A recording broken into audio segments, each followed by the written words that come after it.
آج کی بات، خوف پیدا ہونے کے لیے خطرے کا ہونا ضروری نہیں۔ خوف انسان کے اندر پیدا ہوتا ہے، حالات سے بھی اور خیالات سے بھی۔ ہر انسان کو کسی نہ کسی سے محبت ضرور ہوتی ہے، اور اگر وہ محبوب انسان اپنی ہی ذات گرامی ہو تو خوف سے بچنا محال ہے۔ اپنے آپ سے محبت دوسرے انسانوں سے تصدیق کا تقاضا کرتی ہے، اور دوسرے انسان اس انسان سے محبت نہیں کر سکتے جو اپنے آپ اور صرف اپنے آپ سے محبت کرتا ہے۔ اس لیے دوسروں کے عدم تعاون کا خیال ہی خوف پیدا کرتا ہے۔ خوف اس بات کا ہوتا ہے کہ مجھے جاننے والے مجھے ماننے والے نہیں ہیں۔ آخر کیوں نہیں ہیں؟ کسی انسان کو کسی انسان میں محبوب بننے کے لیے ان سے محبت کرنا پڑتی ہے، اور دوسروں سے محبت کرنے کا عمل اپنے آپ سے غافل ہونے کا عمل ہے، اور یہ عمل اپنی ذات سے محبت کرنے کے عمل کے خلاف ہے۔ ہر حادثہ ضروری نہیں کہ رونما ہونے سے پہلے خوف پیدا کرے، اور ہر خوف ضروری نہیں کہ کسی حادثے پر ہی ختم ہو۔ حادثہ اطلاع کے بغیر آتا ہے، خوف بذات خود ایک حادثہ ہے جو آتا ہے اطلاع کے بغیر اور انسان کے دل میں بیٹھ جاتا ہے۔ یہ گھس بیٹھیا ہے، کہاں سے آتا ہے،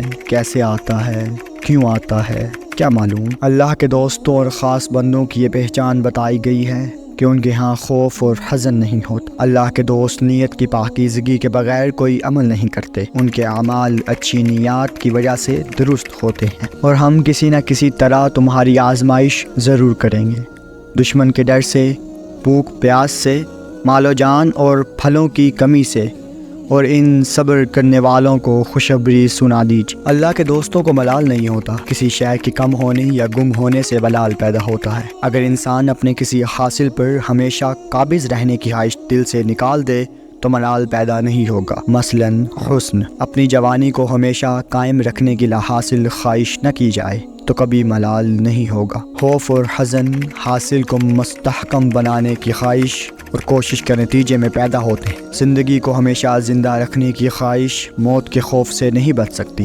زندگی صرف ماضی اور مستقبل کے سنگم کا نام ہے۔ ماضی اور مستقبل دونوں ہمارے اختیار میں نہیں۔ حال پر اختیار برقرار رکھنے کی سعی ناکام خوف کے سوا کچھ پیدا نہیں کر سکتی۔ خوف اس انسان کو اس انسان سے آتا ہے جس کو وہ خوف زدہ کرتا ہے۔ ہمارے رتبے اور مرتبے ان لوگوں میں خوف پیدا کرتے ہیں جو ان مراتب کے خواہاں ہوں۔ ہمارے خوف کی وجہ سے وہ دل ہی دل میں ہمیں ناپسند کرتے ہیں، اور پھر یہی ناپسندیدگی ان کے چہروں پر سوالات لکھتی ہے، اور ان سوالات کو پڑھ کر ہم خوف زدہ ہو جاتے ہیں۔ امیر آدمی جب غریبوں کو ناراض دیکھتا ہے تو اسے ان سے خوف محسوس ہوتا ہے کہ یہ گونگا خطرہ اگر زبان کھول دے تو جانے کیا ہو جائے۔ ہر ظالم کو مظلوم سے خوف محسوس ہوتا رہتا ہے، ڈرنے والا ہی ڈرانے والا بن جاتا ہے۔ ہم جس دشمن سے ڈرتے ہیں وہ بھی تو ہم سے ڈرتا ہے۔ بارڈر کے پاس ہمارا خوف پرورش پاتا رہتا ہے، جس نے ہمارا سکون برباد کیا اس کو کب چین نصیب ہو سکتا ہے۔ یہ قانون فطرت ہے، اندھیرا اجالا ایک دوسرے سے ڈرتے ہیں، ڈرانے والا بہرحال ڈرتا ہے۔ خوف ایک حد تک تو جائز ہے۔ خوف احتیاط پیدا کرتا ہے، اور احتیاط زندگی کے تیز سفر میں ایک موزوں اور مناسب عمل ہے۔ لیکن ایک حد سے زیادہ خوف ہو تو انسان کا سارا تشخص، اس کی ساری سائیکی، اس کا باطنی وجود سب ٹوٹ پھوٹ کا شکار ہو جاتا ہے۔ خوف زدہ انسان پتوں کی کڑکڑاہٹ سے ڈرتا ہے، سرسراہٹ سے ڈرتا ہے، وہ آنے والوں سے ڈرتا ہے، وہ ہر ایک سے ڈرتا ہے، اپنے آپ سے ڈرتا ہے،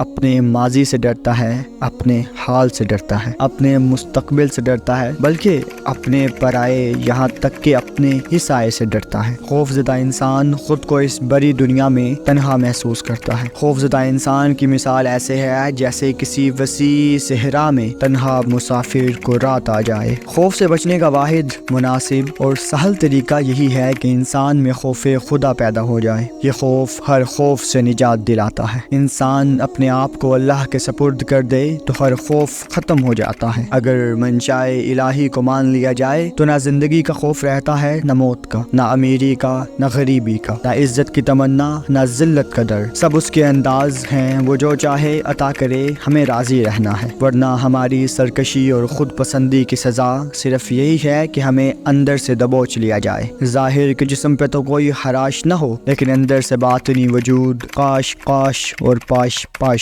ہو چکا ہو۔ اللہ سے ڈرو، اللہ تمہیں تعلیم دے رہا ہے، اور اللہ تعالی ہر چیز کو خوب جاننے والا ہے۔ انسان جب خدا سے دور ہو جائے تو سکون انسان سے دور کر دیا جاتا ہے اور اس کی جگہ اندیشہ اور خوف مسلط کر دیا جاتا ہے۔ انسان جب انسانیت ترک کر دے تو اسے خوف سے بچانا مشکل ہے۔ خوف اور مسلسل خوف، بے وجہ اور بے معنی خوف ایک عذاب ہے۔ اس کربے مسلسل سے بچنے کا واحد ذریعہ یہی ہے کہ انسان خوف خدا رکھے۔ انسان یہ نہ بھولے کہ اس کا قیام عارضی ہے۔ خوف کسی غلطی، کسی غفلت، کسی گناہ اور کسی جرم کی یاد ہی کا نام ہے۔ خوف خود کوئی شے نہیں، یہ صرف نشاندہی ہے کسی ناروا عمل کی، کسی نامناسب رویے کا نتیجہ ہے۔ خوف کا پسندیدہ مسکن اس انسان کا دل ہے جس میں احساس گناہ تو ہو لیکن گناہ چھوڑنے کی طاقت نہ ہو۔ خوف زدہ انسان کی ہر بازی مات، ہر جنگ شکست اور ہر کوشش ناکام ہوتی ہے۔ خوف خوراک سے طاقت اور نیند سے راحت چھین لیتا ہے۔ سب سے بدقسمت ہے وہ انسان جو اپنے مستقبل سے خائف ہو۔ جدا ہونے والے ہمراز اور ادب نہ کرنے والی اولاد سے خوف آتا ہے۔ اللہ کی رحمت پر بھروسہ کر لیا جائے، اس کے فضل سے مایوسی نہ ہونے دی جائے تو خوف نہیں رہتا۔ کوئی رات ایسی نہیں جو ختم نہ ہوئی ہو، کہ کوئی غلطی ایسی نہیں جو معاف نہ کی جا سکے، کوئی انسان ایسا نہیں جس پر رحمت کے دروازے بند ہوں۔ رحم کرنے والے کا کام ہی یہی ہے کہ رحم کرے۔ کسی کو خوف زدہ نہ کیا جائے تو خوف کا عذاب ٹل جاتا ہے۔